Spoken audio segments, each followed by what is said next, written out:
Thank you, Alfonso. My name is Andrea Margit, and like many of you, I co-lead the Everyone a Changemaker movement in Latin America.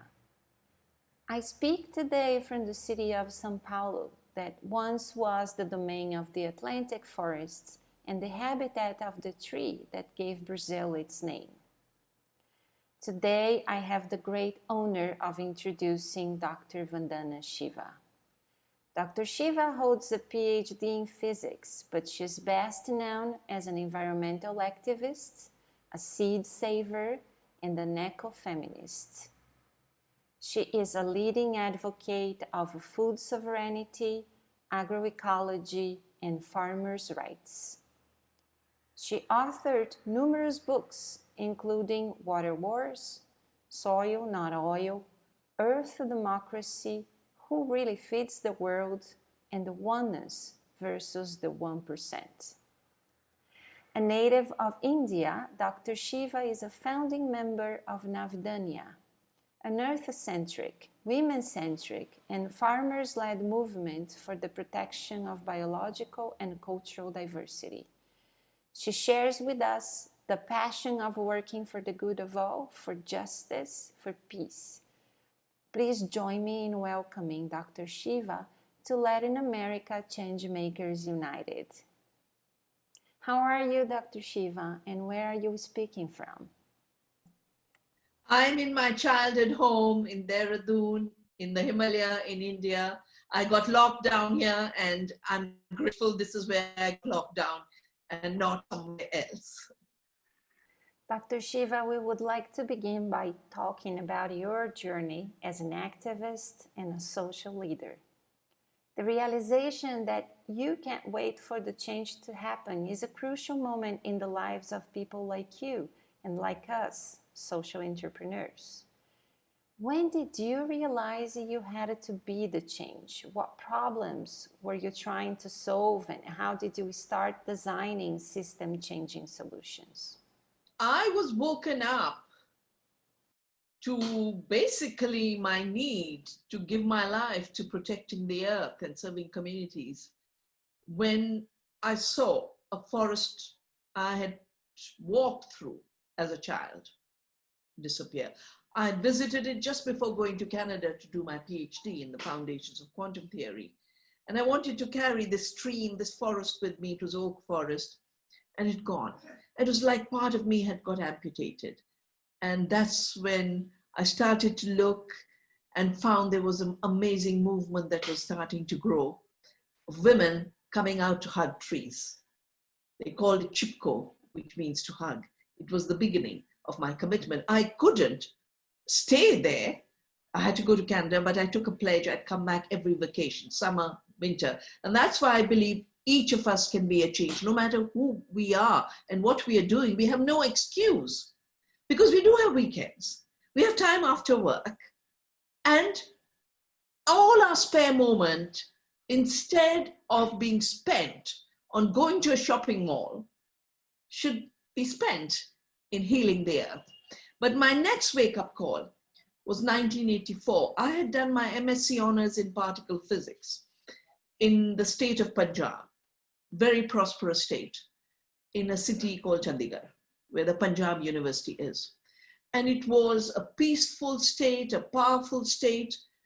By 84, it had erupted in violence. And I was working for the United Nations Universities program on peace and global transformation, heading a project called Conflicts Over Natural Resources. And I wrote to the UNU, I said, something's going on in these conflicts that need to be understood. And can you let me do this as part of the conflicts program? I was looking at forest conflicts and river conflicts and something that was happening all around us, and that's something that's happening so severely in Latin America right now, with the burning of the Amazon, the spraying of glyphosate everywhere. So I did the study, and it became the book called The Violence of the Green Revolution. I then took a pledge. I have to be part of a non-violent farming revolution. I didn't know anything except I'd grown up on my mother's farm, but it was fun, you know, it was like a holiday. Now I had to start learning, and I did. And as you notice, so many of my books in the last 36 years have been around food and agriculture. Something I've, my lessons have come from nature, from peasants, from farmers. And then the final wake-up call, 87, where the companies that had brought agrotoxins now said, we want to own the seed. And I was at this meeting on the new biotechnology. And they talked about how they will do genetic engineering to take patents and impose it on the world. So I said, but you don't invent a seed, Seed evolves, it's self-organized. I'll save seeds. That's how Navdanya started. I said, I'm going to work with my government. We still had sovereign governments that were committed to their people. People forget that the kind of governments we have today weren't there in the 80s. Latin America had just come out of a horrible period of dictatorship, and democracy was thriving. And my government, Brazil's government, Argentinian government, governments all over said, you cannot have an intellectual property agreement where you allow life to be patented and they work together to create an exemption. So I started to look at intellectual property. I started to look at WTO and GATT and globalization. And that's what I've done since then. I realized I had to be the change I want to see on the issue of biodiversity and seed. Non-violent farming, protecting the earth, learning from nature, learning from peasants. What I've learned in these many years is humility. Because you grow up as a physicist being taught, you do the smartest thing, top. If today you're an engineer or you're in Wall Street. But in my time, we used to be told, if you're smart, you do physics. And of course, the arrogance gets to you. And to be a good change maker, you have to have humility, to know there are others.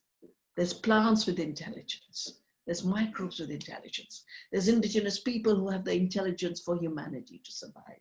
So we are living in bad times, but fascinating times in terms of the possibilities of being the change you want to see. And I wish you all the best.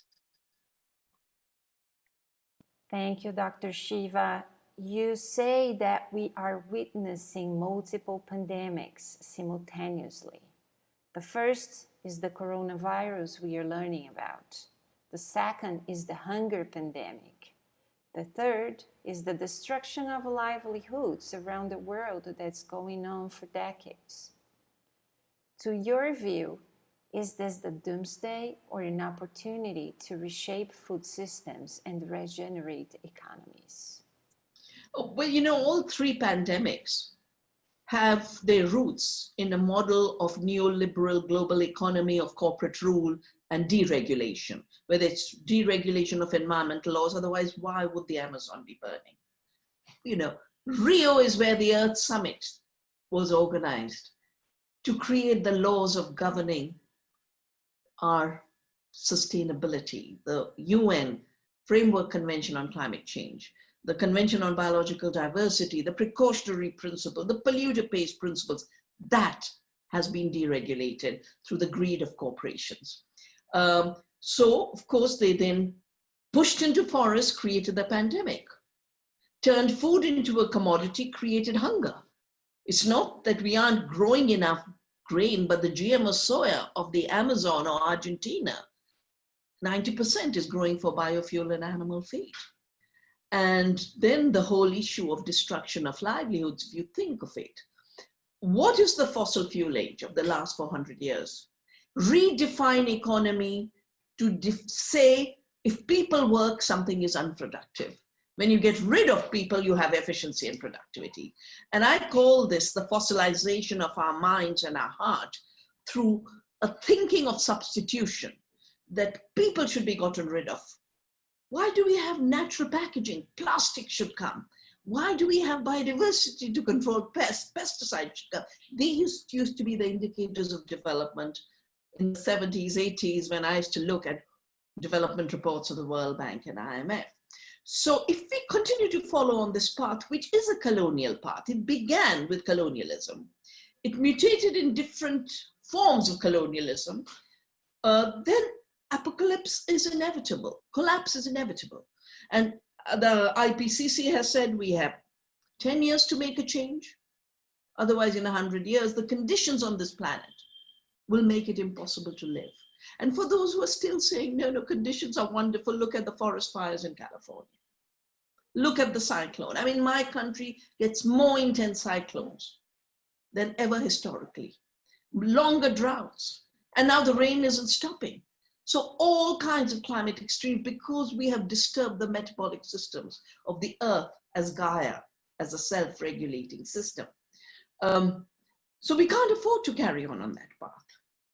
And it is a moment of promise for redefining and reinventing the food system, because the current system is not just responsible for 50% of greenhouse gases, it's responsible for the pandemics, it's responsible for the chronic diseases, which is making the pandemic worse in terms of mortality. It is responsible for desertification. You know, the Amazon burning is going to leave a desert, because that forest creates its soil, that forest creates a climate, that forest creates its amazing water cycle and hydrological cycle. So desertification, water scarcity, extinction. You know, if you see, where is extinction coming from? If you have herbicides and pesticides to drive species to extinction, of course you'll have extinction. And it hasn't done a good job feeding people. It is time to make a shift. My work over the last 30 years, it's really done with a love for the earth, a recognition that our farmers were brilliant farmers, from where organic farming went to the world, where permaculture went to the world, where biodynamics went to the world, all these new schools of ecological agriculture. It's the small peasants who practice it. And all my research has shown we can feed 2 times the world's population with good nutrition by conserving our biodiversity, working with the forest. That's how Amazonian indigenous people worked. Their farms and forests were one continuum. Our farms in India for 40 centuries were forests. Australian Aboriginal people farmed for 60,000 years. That's half the life of humanity on this planet. And that amazing knowledge is there to be tapped, added with agroecology, the new sciences. My work shows so much promise through basically the research we've done, the work we've done with our farmers. And if 50% of greenhouse gases, 75% of desertification, 90% of extinction comes from a toxic system, let us get rid of both the toxicity of the materials they use, but also the toxic mind that doesn't know how to think in terms of relationships. I want to go back in your literature and talk about the knowledge that we want to tap in. In Monocultures of the Mind, one of your most famous and popular books in Latin America, you discuss the disappearance of local knowledge through its interaction with the globalizing dominant systems of production, consumption, and learning. But you warn us of the underlying trick. The dominant system is also a local system based on particular culture, class, and set of values that are imposed as universal traditions, as if they were intrinsically superior to local systems. How do we trigger this cognitive shift? How do we decolonize the mind? How do we restore self-determination? To decolonize the mind and to make the cognitive shift away from monocultures of the mind to ecological minds, away from mechanistic minds, to biodiversity mind, you don't really have to be an indigenous person in the Amazon. Let's not forget that my early training in non-separation came from quantum theory. It's just that I then stretched it to understand the forest, to understand agriculture, to understand the relationship between soils and plants and our health. So I think this literal concept that you have to be in a forest to think ecologically is irresponsible. Ecological thinking is a duty, and all it means is A, understanding the processes of colonization, and the colonization of the mind, which means understanding your histories. And second, understanding the best of worldviews and thinking, no matter where it comes from. A new book maybe on interrelatedness and interconnectedness, connectedness between the soil and our gut microbiome, or the new thinking that's coming from the fact that microbes make us. And that's one reason the pandemic, the response to the pandemic is a bit crazy, because now, first indigenous people were made enemies who had to be exterminated. And they were. Jews and others who were considered inferior by Hitler were seen as a threat. They were exterminated, and all agrotoxins have their roots in Hitler's Germany, including the synthetic fertilizers. And if everyone still wants to deny it, just think of the Beirut blast, which killed more than 200 people and has absolutely destroyed Lebanon. It was ammonium nitrate, also used as an explosive, also used as a synthetic nitrogen fertilizer. These ideas of superiority come from a militarized mind, because when you have a oneness of the mind, you realize everything is connected and then nothing superior. A microbe isn't like us in size, but it is more significant in keeping us alive. And we are mainly microbes anyway, in the gut, on our skin, and we are walking microbes. The monoculture of the mind was very consciously constructed to support and justify colonialism. The first round with Columbus, who lost his way to the Americas while coming to India, it was really the justification was the unique culture of a particular religion, the church in Europe, and a particular color of the skin, whiteness. So if you look at the papal bull and you look at the Columbus letter pattern, it says, wherever you find places where white Christian princes don't rule, take it over on our behalf. That's superiority. And that's a particular culture elevated to be civilizers to wipe out local cultures, but local people and local species. But then we had 100 years later, the rise of the Anglo-Saxon Empire, the rise of the East India Company. And by then they had the Bacons and the Boyles, and they had the Hobbes and the Locks constructing and the structure. And sadly, this is what we teach our children as political science, as property. What did Bacon say? Bacon said the idea that the earth is living has to be destroyed. I will give birth to a masculine birth of time through a knowledge of subjugation of nature, through a whole new conquest of nature, by tearing her secrets out, not working with her gently. It's all in this book, The Masculine Birth of Time. And this then created this monoculture of the mind, where a bunch of rich men were looking at how to get richer, but used religion, knowledge to colonize. My work has really been based all these years on telling these guys, you know so little. Your reductionist monoculture of the mind is such a narrow window to the world. And then you deny life on earth. You deny knowledge of other people.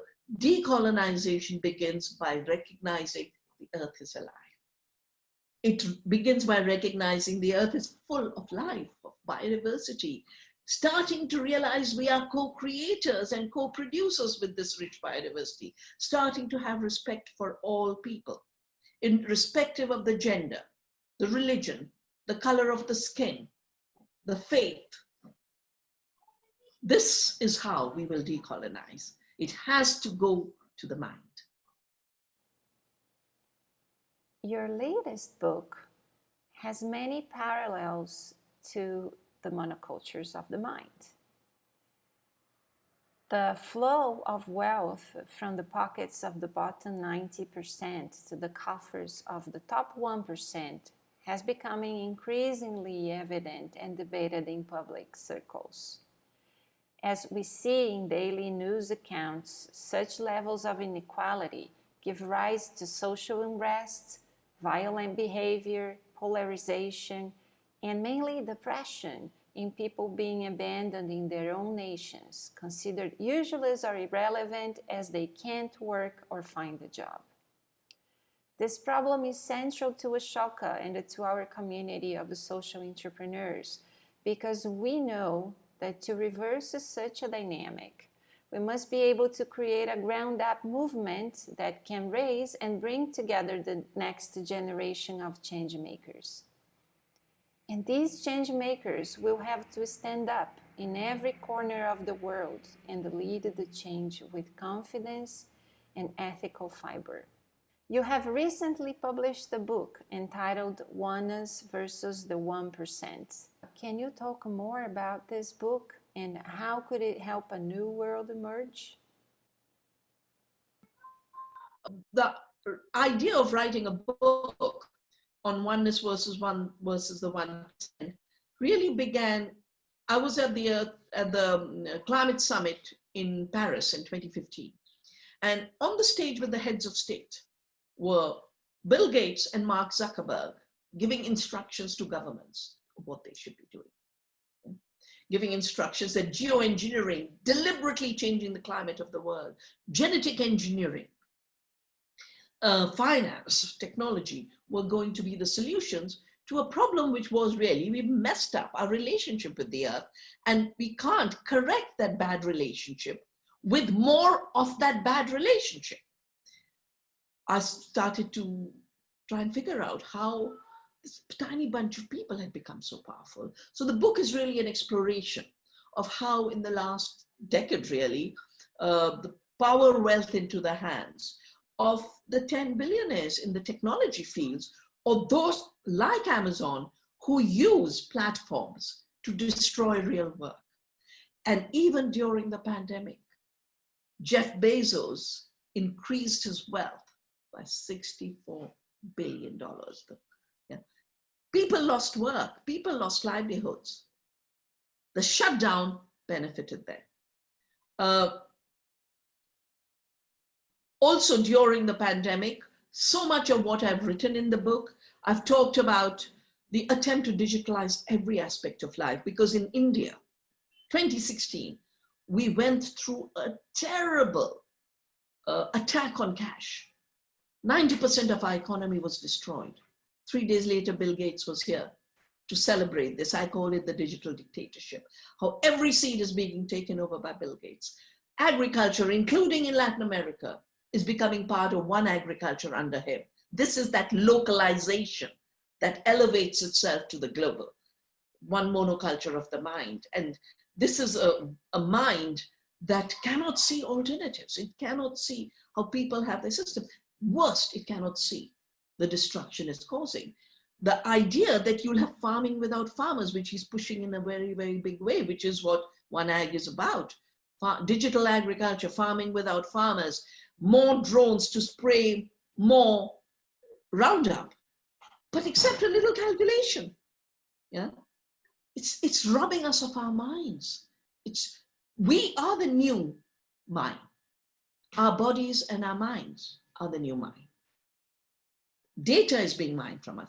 And when they talk about big data is the new oil, I say, shouldn't we look at what the old oil did to see what this new oil could do to us? So as change makers, you need to look at not just what are the possibilities of creating a different world, but also the extension of the old colonial system with new tools. Yeah, Christianity was there, and then money making came, and now technology as money making has come. It's a new religion. We really need to find ways to defend our freedoms, to find from the grassroots up. How will we continue to grow our food, but how will we also deal with our systems that are being hijacked in front of our eyes? And now is the time for a global unity. The work is local, but the solidarity is global. And when I talk about Earth Democracy, which is another book I've written, I always say Earth democracy, A, makes it possible to see yourselves as part of one Earth community. But the second thing it does is that it allows you to both be part of place, your particular place, your community, as well as part of the planet. Because the Earth doesn't say I'm global or local. The Earth is multiple levels. The Earth is local and global. The Earth is the planet and the soil under our feet. And basically, at the end of the day, what we are facing is the old colonial Cartesian paradigm being pushed with very violent tools and very, very brutal exclusions of most of humanity. The Zuckerbergs and others talk about 99% humanity being useless people. We cannot accept that. If people fought against slavery in the past, we now have to fight against being treated as useless people. No species is a waste. That's why monocultures of the mind. No person is useless. That's why the creation of new living economies, new living democracies, new living cultures. The next and final question comes from one of our change makers in Peru, Joaquin Leguia. Joaquin founded ANIA, the Association for Children and the Environment. I will read his question to you. We believe it's crucial for humanity that every children grow practicing empathy, the ability to prioritize the common good through daily actions that generate well-being oneself, other people, and the nature. To that end, we believe Mother Earth should be herself a teacher in every school. She should have her own nature classroom to aid the human teachers raise children with a good heart. Dr. Shiva, you have created Navdanya and the Earth University, where you say the best teacher is nature herself. What recommendations would you have for Joaquin Leguia in Peru? Well, first of all, my love and admiration that, I've spent lifetime coming to this point, and you are already working with children about nature as teacher. And you talk about nature's classrooms. We can, even in urban schools, create nature's classrooms by starting a garden. This is my dream, that this earth should become a garden everywhere, rather than a war zone everywhere. And a garden of can be an amazing teacher from the earth, but it can also be an amazing teacher of science, of physics, of geology, of biology, of your indigenous cultures with the seed. But I find, in all these years, my 5 decades, learning from nature, you can just be a recipient. But the most important point is love for nature. The empathy that you talk about has to be turned into action. So it has to be empathic action, compassionate action, with the recognition that 500 years of colonialism has totally brutalized indigenous cultures and brutalized the earth. The earth is inviting us to join hands with her, to heal her. And I think more and more that while the big tech giants and the billionaires who steal new ways through collections of rents and mining our data, the earth is saying, come. You are part of me, you're part of my earth family, you're part of my earth community. And she's given us a body with a head and a heart and hands. And in this integrity of our beautiful being as part of the earth's children, the one thing we owe her is gratitude, is giving back, is healing. And that's where the garden becomes a teacher. How do you give back? How do you obey the law of return? And in the process, see a seed become 1,000 seed. Soil organisms burst. Good fruit and good food for you. Abundance becomes your teacher. The 1% creates an idea of a scarcity, of hopelessness, of fear.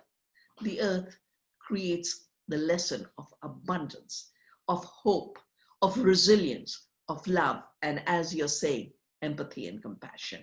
All my love to all of you and all strength for a time where there will be brutal attacks, but also a time where small actions by the smallest person can have huge impact for the planet and your future. Thank you. Thank you, Dr. Shiva. This was a fascinating, inspirational conversation, and we appreciate you opening the time for us. In the name of Changemakers United, I want to thank you for joining us online, and I do hope some of us will see you in person in the near future and experience Navidania classes, teachings. I will just add, the Changemakers should go to the web page of Navdanya to see the courses we offer of returning to the earth. And so please do. I hope we'll interact this way and then another time physically. Thank you. Allow us to stay in touch. Shukriya, Dr. Vandana Shiva. Thank you all. Muchas gracias. Obrigada a todos vocês. Back to you, Alfonso.